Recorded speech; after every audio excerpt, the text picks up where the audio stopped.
اعوذ باللہ من الشیطان اللعین الرجیم بسم اللہ الرحمن الرحیم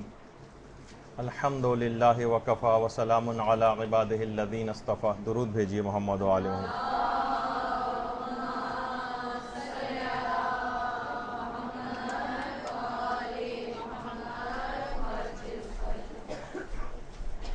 صدقے کے احکام پر ہماری گفتگو آج دوسرے مرحلے میں داخل ہو گئی ہے، اور بغیر کسی تمہید میں جائے بات وہیں سے آگے بڑھاتے ہیں جب پچھلی بار ہم نے چھوڑی تھی، اور یہاں تک گفتگو پہنچ چکی تھی کہ ایک بہت بڑی غلط فہمی جو لوگوں میں پائی جاتی ہے، اور اس کی وجہ سے سعادات کا ایک حق اس کو لوگوں نے از خود باطل کر دیا ہے یا باطل سمجھ لیا ہے، اور اس متعلق غلط فہمیاں بڑھتی چلی جا رہی ہیں اور اس میں شدت آتی جا رہی ہے. اور وہ ہے کہ کیا کوئی سید کسی غیر سید سے صدقہ لے سکتا ہے، یا کسی غیر سید کو اس بات کی اجازت ہے کہ وہ کسی سید کو صدقہ دے. تو یہ بات یاد رکھ لیجئے کہ سید غیر سید سے واجب صدقات نہیں لے سکتا. واجب صدقات، سید غیر سید سے واجب صدقات نہیں لے سکتا، البتہ مستحب صدقات لے سکتا ہے. بس صرف ایک لوگوں نے ایک لفظ سیکھ لیا ہے، صدقہ نہیں لے سکتا. صدقے کی بہت ساری اقسام ہیں، ان میں یہ ہے کہ واجب صدقہ نہیں لے سکتا، البتہ مستحب صدقہ لے سکتا ہے. اچھا، یہ جو کہا جاتا ہے کہ واجب صدقہ سید نہیں لے سکتا، مستحب صدقات لے سکتا ہے، البتہ دو صدقے ایسے ہیں وہ دیکھا جائے تو ایک ہی ہیں، لیکن فتاووں میں ذرا الفاظ کے مختلف ہونے کی وجہ سے ہم نے اس کو دو کر دیا. وہ بہت معمولی سا صدقہ جو کہ رد بلا کے لیے نکالا جاتا ہے، وہ کوئی سید کسی غیر سید سے نہیں لے سکتا. 4 آنے 8 آنے، بہت ہی معمولی سا صدقہ جو رد بلا کے لیے عام طور پر لوگ نکالتے ہیں. تھوڑی سی اپنے پاس چینج رکھتے ہیں پیسوں کی، چھوٹے چھوٹے سے سکے، بہت کم معمولی مقدار، وہ احتیاط واجب کی بنا پر اکثر علماء نے حرام قرار دیا. یعنی وہ مستحب صدقہ جو بہت معمولی سا ہو اور رد بلا کے لیے نکالا جائے، یہ کوئی سید کسی غیر سید سے نہیں لے سکتا. اور دوسرا جو ہے صدقہ توہین، جو ایک لحاظ سے اسی کی قسم بن جاتی، جس کی تفصیل ابھی آگے چل کر آئے گی. توہین والا صدقہ، جس کو لینے میں سید کی توہین، اسٹائل ایسا ہو، طریقہ کار ایسا ہو کہ اس کی توہین ہو، چاہے وہ بہت معمولی رد بلا والا صدقہ ہی کیوں نہ، اس کو بھی لینے میں توہین ہے، 4 8 آنے اور یا بہت معمولی رقم لینا. جو واجب صدقات ہیں جو نہیں لے سکتا، وہ کون کون سے ہیں؟ وہ 2 ہیں. سید غیر سید سے زکوٰۃ نہیں لے سکتا، یعنی جسے زکوٰۃ مال کہا جاتا ہے، اور سید کسی غیر سید سے زکوٰۃ بدن نہیں لے سکتا، جسے فطرہ کہا جاتا ہے. واجب صدقات سے مراد یہ 2 صدقے ہیں، یہ نہیں لے سکتا. اچھا، اس کے علاوہ سید غیر سید سے تمام مستحب صدقات لے سکتا ہے، تمام کفارے لے سکتا ہے، رد مظالم لے سکتا ہے، حج کے کفارے لے سکتا ہے، اور حکومتی اسکیموں کے منافع کا جو واجب صدقہ نکالنا ہوتا ہے وہ لے سکتا ہے. یعنی جس میں کچھ واجب، جس کو بھی واجب صدقہ ہی کہا جاتا ہے. لیکن یہ اس کیٹیگری سے الگ ہے. وہ جو نہیں لے سکتا وہ فقط زکوٰۃ اور فطرہ ہے. اور اس کے علاوہ یہ والا جو اس شخص کے اوپر واجب ہوتا ہے، حکومتی اسکیموں کے منافع کا جو 50% دینا ہوتا ہے، وہ بھی سید کسی غیر سید سے لے سکتا ہے. یعنی تمام مستحب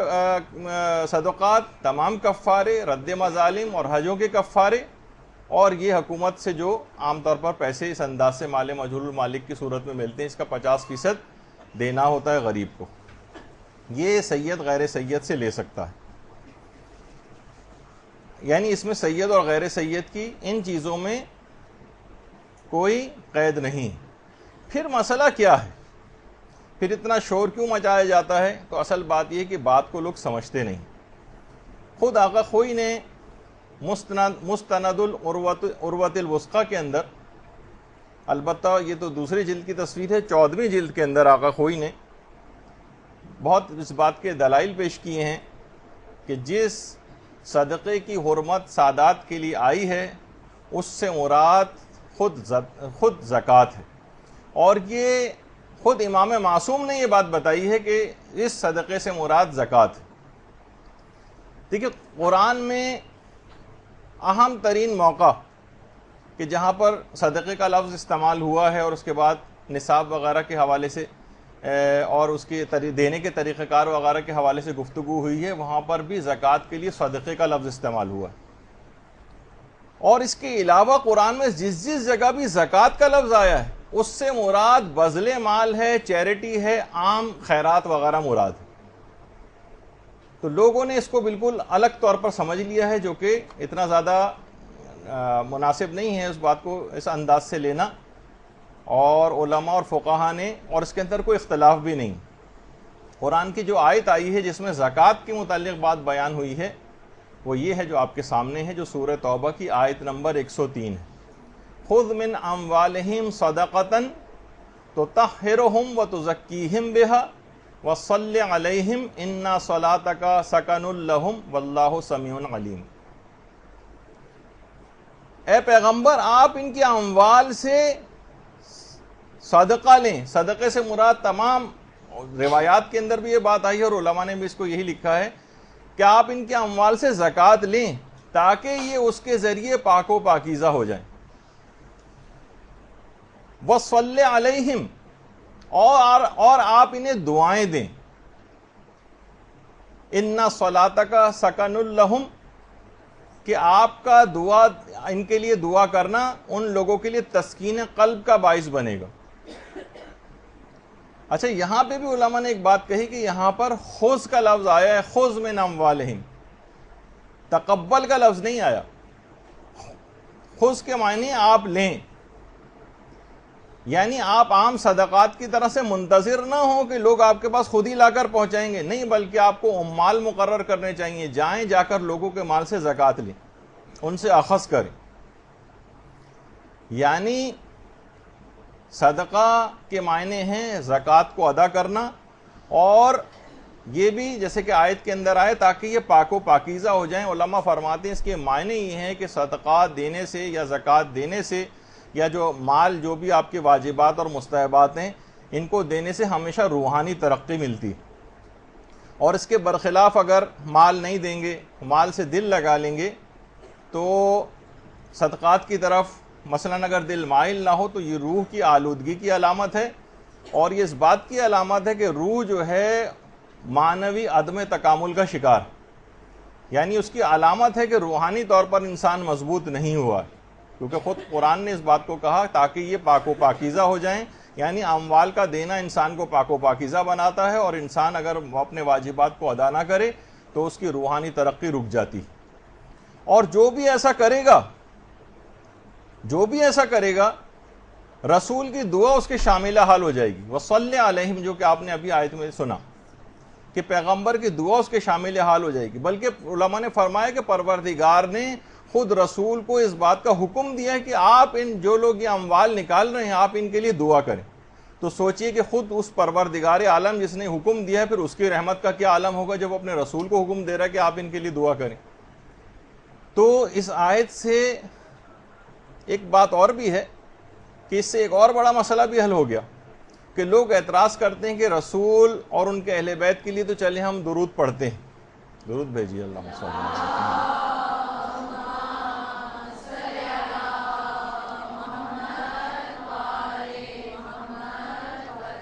لیکن جو اور افراد ہیں، مثلا کیوں ہم حضرت عباس کے لیے درود پڑھتے ہیں، کیوں ہم حضرت زینب سلام اللہ علیہا کے لیے درود پڑھتے ہیں،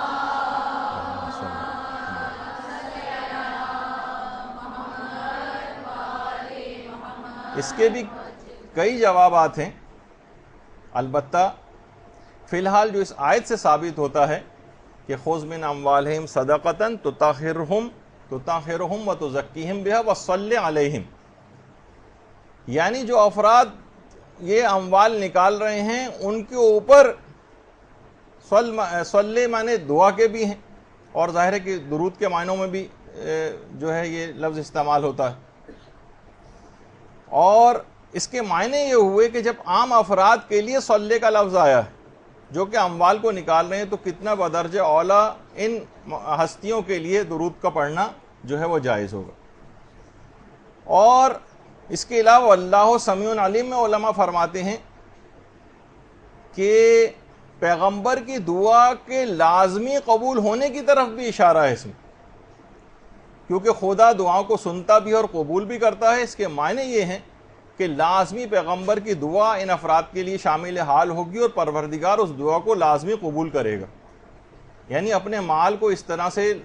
خدا کی راہ میں خرچ کرنا۔ اچھا، اب یہ جو صدقہ سید پر حرام ہے، اس سے مراد زکوٰۃ ہے، اور خود ہمارے چھٹے امام نے بہار الانوار میں اللہم صلی علی محمد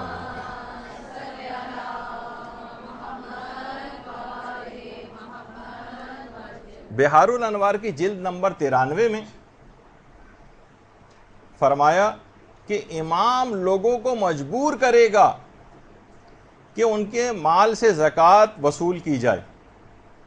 کیونکہ خود خدا نے یہ بات بیان فرمائی ہے کہ خذ من اموالہم صدقۃ، یعنی امام نے، دیکھیے کیا جملہ امام نے کہا کہ امام لوگوں کو مجبور کرے گا کہ ان کے مال سے زکوٰۃ لے، کیونکہ خدا نے خود یہ آیت ارشاد فرمائی ہے، اور پھر امام نے اس آیت کی جو ہے وہ تلاوت کی۔ اور یہ بات بھی ہے کہ جب یہ آیت نازل ہوئی تھی خذ من اموالہم صدقۃ، تو تفسیر نور الثقلین میں بھی ہے، تفسیر قمی میں بھی ہے، کافی میں بھی ہے کہ پیغمبر اسلام نے جب یہ آیت نازل ہوئی تھی تو پیغمبر اسلام نے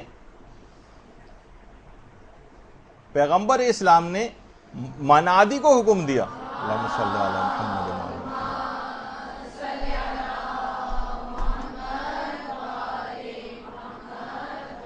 منادی کو حکم دیا کہ لوگوں کے درمیان اعلان کرو کہ خدا نے زکوٰۃ کو واجب کر دیا، جبکہ اس کے اندر صدقے کا لفظ استعمال ہوا تھا۔ تمام روایات میں بھی یہ بات آئی ہے کہ پیغمبر نے اس آیت کے نازل ہونے کے بعد اعلان کیا کہ زکوٰۃ کا لوگوں کو اب بتاؤ کہ زکوٰۃ کو پروردگار نے واجب کر دیا۔ اور وہ جو آیت ہے کہ الم یعلموا ان اللہ هو یقبل التوبۃ عن عبادہ ویأخذ الصدقات، کہ کیا یہ بات نہیں جانتے لوگ کہ اللہ اپنے بندوں کی توبہ کو قبول کرتا ہے اور ان سے صدقات لیتا ہے۔ صدقات کے معنی یہاں پر ہیں زکوٰۃ کی، اور خدا بڑی توبہ کو قبول کرنے والا ہے، یعنی توبہ کرنے والے گناہ گاروں کے صدقات کو خدا قبول کرتا ہے۔ یعنی توبہ کے لیے اقدامات کرنا، اور دیکھیے بعض اوقات توبہ کے لیے صدقہ بھی دینا پڑتا ہے، آگے چل کر جب ہم صدقات کی اقسام کو ذکر کریں گے تو اس میں بھی یہ بات آئے گی کہ گناہ ہمارے بڑھتے چلے جا رہے ہیں، ان گناہوں کو ختم کیسے کیا جائے؟ یہ تو ایک بہت بڑی مصیبت اور بلا ہے، اور صدقہ جو ہے بلاؤں کو ٹالتا ہے، تو اپنے گناہوں کو دور کرنے کے لیے بھی صدقہ دیا جائے۔ تو توبہ کرنے والے گناہ گاروں کے جو صدقات کو خدا قبول کرتا ان کی، تو علماء یہی بات بیان فرماتے ہیں کہ اس کے معنی یہ ہوئے کہ کچھ نہ کچھ کام کر کے دکھانا پڑتا ہے توبہ کے لیے، اس کا کچھ جبران کرنا پڑتا ہے، یعنی فقط یہ نہیں کہ افسوس کا اظہار کر رہے ہیں بھائی جو ہو گیا، پچھلی زندگی کے اندر ہم نے اموال نہیں نکالے، خمس نہیں دیا، دیگر واجبات نہیں ادا کیے، تو کوئی بات نہیں، وہ پچھلے معاف ہو جائیں گے۔ نہیں، آپ کو کچھ نہ کچھ کر دکھانا پڑے گا، اور پچھلے واجبات کو بھی ادا کرنا پڑے گا۔ خمس اگر آپ نے نہیں نکالا ہے پچھلی زندگی کا تو اب خمس کو نکالنا پڑے گا۔ اچھا، خود چھٹے امام سے یہ بات سوال پوچھا گیا، اللہم صلی علی محمد،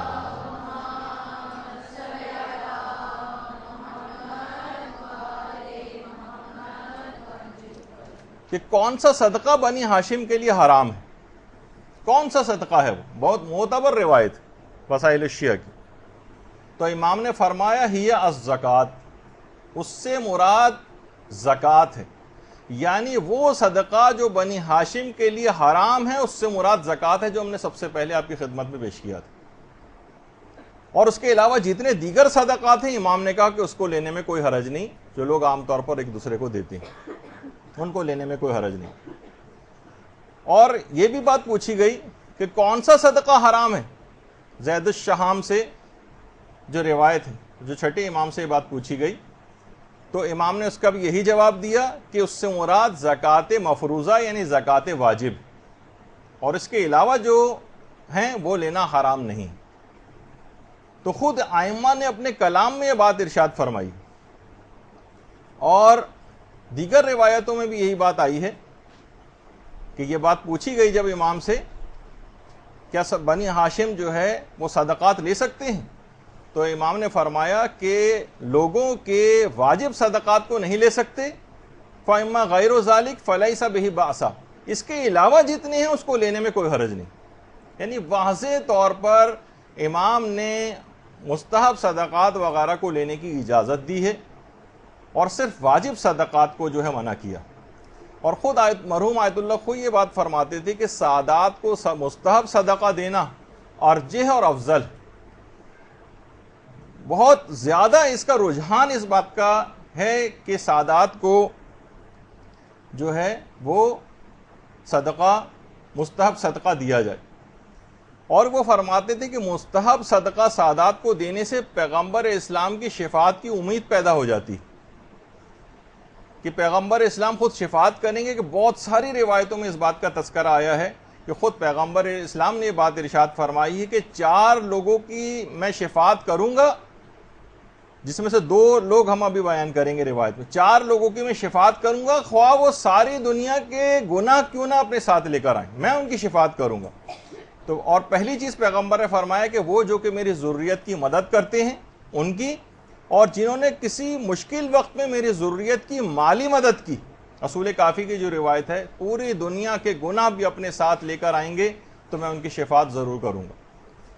تو ایک شفاعت کی امید پیدا ہو چلتی ہے، اور آپ نے جو ہے ایک پورے سلسلے کو کاٹ رکھا کہ نہیں، وہ افراد کے جو کہ غیر سادات ہیں، جن کی بہت ہی زیادہ تعداد ہے سادات کے مقابلے میں، وہ اس نعمت سے اور شفاعت کی اس امید سے بھی محروم ہو جائیں۔ اور جبکہ یہ بالکل آپ نے دیکھا کہ روایات کے اندر واضح طور پر یہ بات آئی کہ اس سے مراد صرف زکوٰۃ واجب ہے۔ اچھا، اب مسئلہ یہ ہے کہ کچھ تو ایسی روایتیں ہوں گی نا کہ جس کی وجہ سے یہ کانسیپٹ زیادہ گہرا ہو گیا اور لوگ یہ کہنے لگے کہ نہیں، سید جو ہے کسی غیر سید سے نہیں لے سکتا اور یہ حرام ہے۔ تو اس کی کچھ روایات بھی، خود نہج البلاغہ کا لوگ ایک مولا امیر المومنین علیہ الصلوۃ والسلام کا جملہ، اللہم صلی علی محمد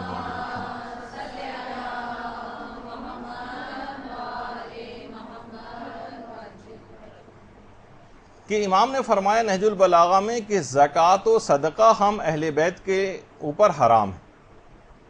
یہ باقاعدہ نہج البلاغہ کا ایک جملہ۔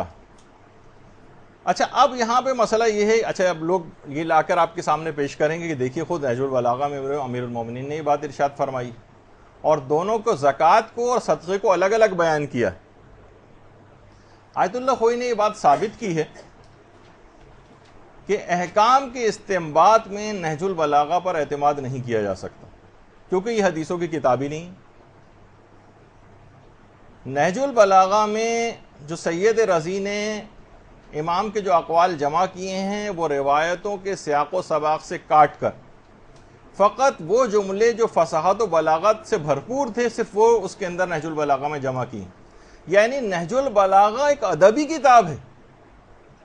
یہ لٹریچر سے متعلق کتاب ہے، یہ استنباط احکام کی کتاب نہیں ہے، یہ حدیثوں کی اس کتاب کی طرح سے نہیں جیسے اصول کافی ہے اور تہذیب ہے اور استبصار ہے اور ملا یازر الفقیہ اور وسائل الشیعہ وغیرہ میں جو جمع کی گئی، اس انداز کی کتاب نہیں۔ تو آقا خوئی نے کہا کہ اپنے مقام پر ہم یہ بات ثابت کر چکے ہیں کہ نہج استنباط احکام میں نہج البلاغہ پر اعتماد نہیں کیا جا سکتا، اور یہی وجہ ہے کہ یہ کتاب ادب کے لیے لکھی گئی تھی۔ سید رضی نے علماء کو ادب سکھانے کے لیے، ادبیات سکھانے کے لیے، ادبیات لٹریچر کہ فصاحت و بلاغت کیسے سیکھی جاتی ہے، امیر المومنین کے یہ کلام مختلف جگہوں سے نکال کر سیاق و سباق سے کاٹ کر اور وہ اس کے اندر پیش کر دیں. اور یہی وجہ ہے کہ آپ نے دیکھا ہوگا نہج البلاغہ میں کہیں بھی کسی جملے کے لیے سند کا تذکرہ نہیں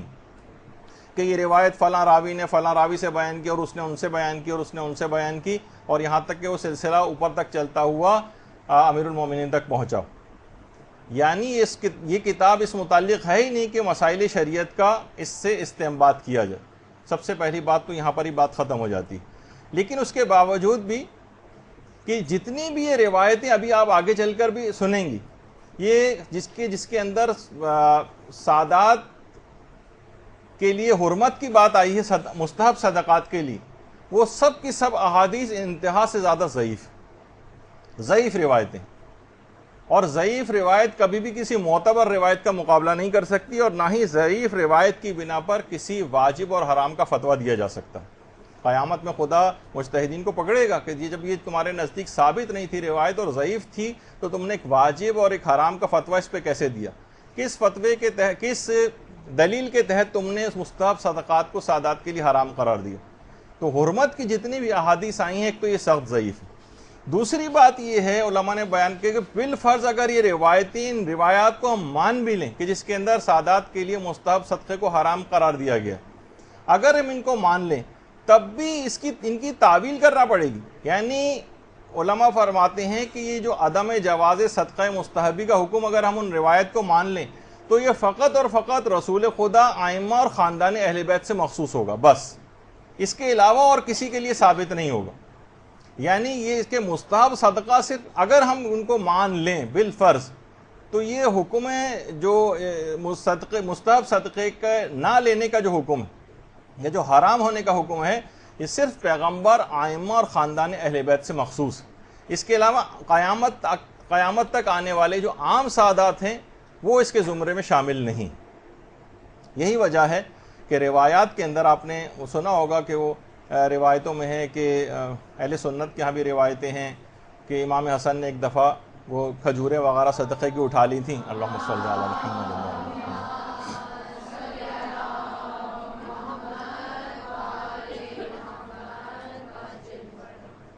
تو پیغمبر نے ہی فرمایا تھا کہ ہمارے لیے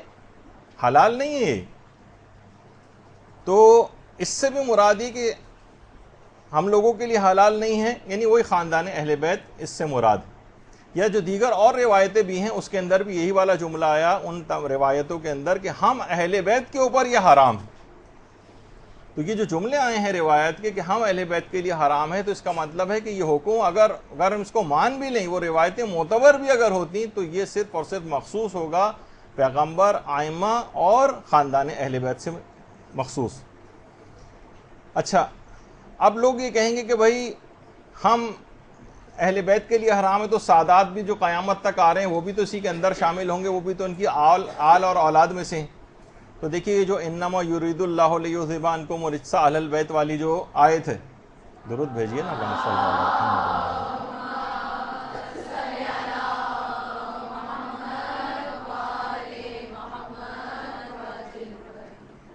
یہ بھی تو اہل بیت کی عصمت کو بیان کرنے والی آیت ہے.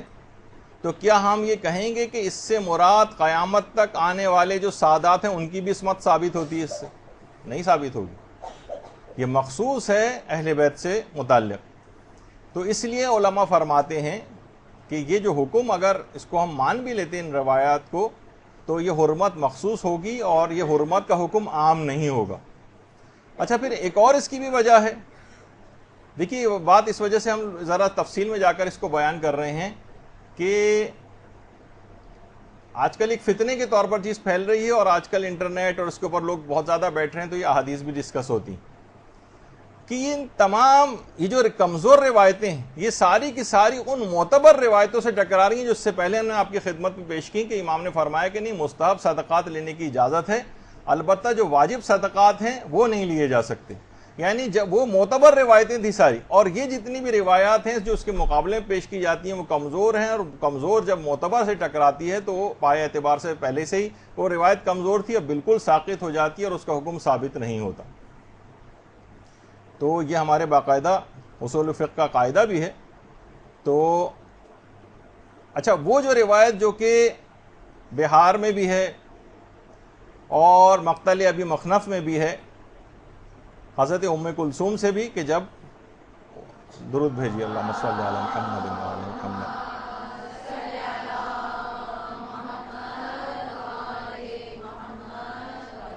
کہ جب شام یا پہنچنے پر یا رستے میں وہ جو کچھ کھانے دیے گئے تھے یا جو صدقات دیے گئے تھے وہ انہوں نے بچوں کو لینے سے منع کیا تھا اور کہا تھا کہ ہمارے لیے یہ صدقہ لینا حرام ہے۔ لوگ یہ والی روایتیں آپ کتنی زیادہ مجالس کے اندر سنتی۔ اچھا، اور یہی والی روایت حضرت زینب سلام اللہ علیہا سے بھی ہے۔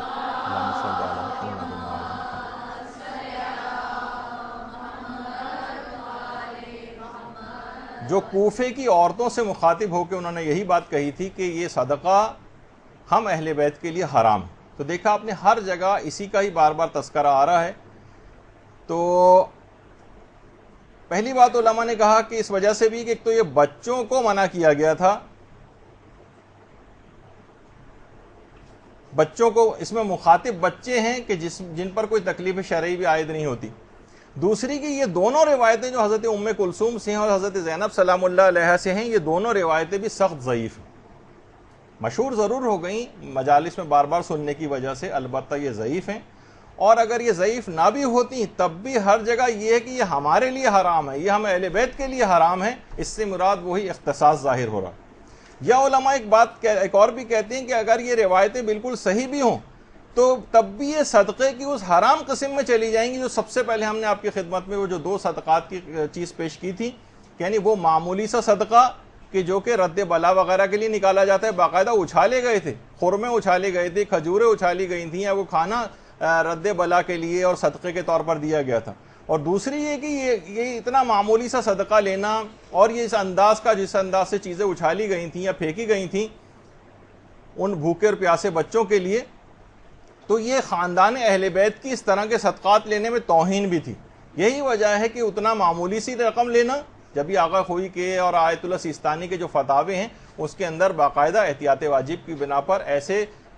توہین آمیز صدقات لینا اس سید کے لیے حرام قرار دیا گیا۔ تو اگر یہ روایات صحیح بھی ہوتی اور معتبر بھی ہوتی تب بھی یہ صدقے کی اس حرام قسم میں جاتی جو ہم پہلے سے آپ کی خدمت میں پیش کر چکے ہیں کہ توہین والا صدقہ یا بہت معمولی مقدار میں جو صدقہ رد بلا کے لیے نکالا جاتا ہے وہ لینا سادات کے اوپر حرام ہے۔ اچھا، اب لوگ ایک اور بات کہتے ہیں کہ اگر نظر کر لیں تب بھی تو یہ مستحب صدقہ واجب بن جاتا ہے۔ مثلا کوئی کہے کہ میں نظر کرتا ہوں میرا اگر فلاں کام ہو گیا تو میں اتنا جو ہے وہ صدقہ نکالوں گا، تو اس سے بھی تو یہی بات پتہ چل رہی ہے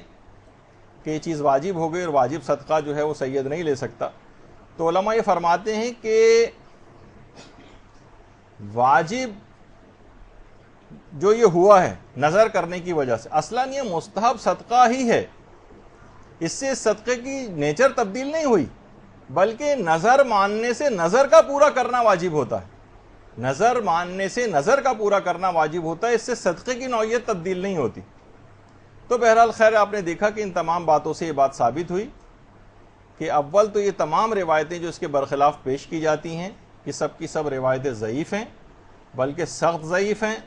اور ضعیف اور کمزور روایت کبھی بھی کسی حلال کو حرام نہیں کر سکتی، اور اگر یہ صحیح بھی ہوتی تو دیگر صحیح احادیث سے ٹکراؤ کی وجہ سے ان روایات کی تعویل کرنا پڑتی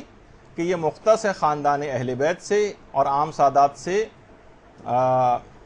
منسوب یہ والا حکم نہیں کیا جائے گا۔ تو آپ نے دیکھا کہ بہرحال یہ جو احادیث ہیں اس طرح سے جاہلوں کے ہاتھ لگ جاتی ہیں اور نہ ان کو اس کے برخلاف کسی روایت کا علم ہوتا ہے،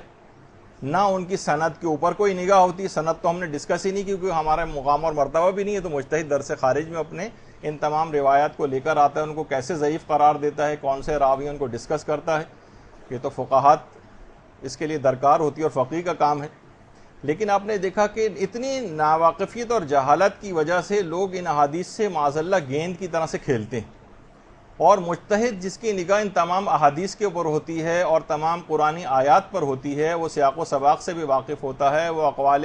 فقہا سے بھی واقف ہوتا ہے، ان کے دلائل سے بھی واقف ہوتا ہے، ان سب پر گہری نگاہ رکھنے کے بعد پھر جو فتویٰ دیتا ہے وہ بالکل آتھینٹک ہوتا ہے، وہ ایک حتمی نتیجہ اپنا ظاہر کرتا ہے۔ بدقسمتی یہ ہے کہ جاہل معاشروں میں یہ علوم جو ہے سخت مظلوم بن جاتے ہیں، اور ان کے ساتھ ایک ایسا مذاق کیا جاتا ہے کہ جس پہ انتہا سے زیادہ سخت افسوس ہی کیا جا سکتا ہے۔ تو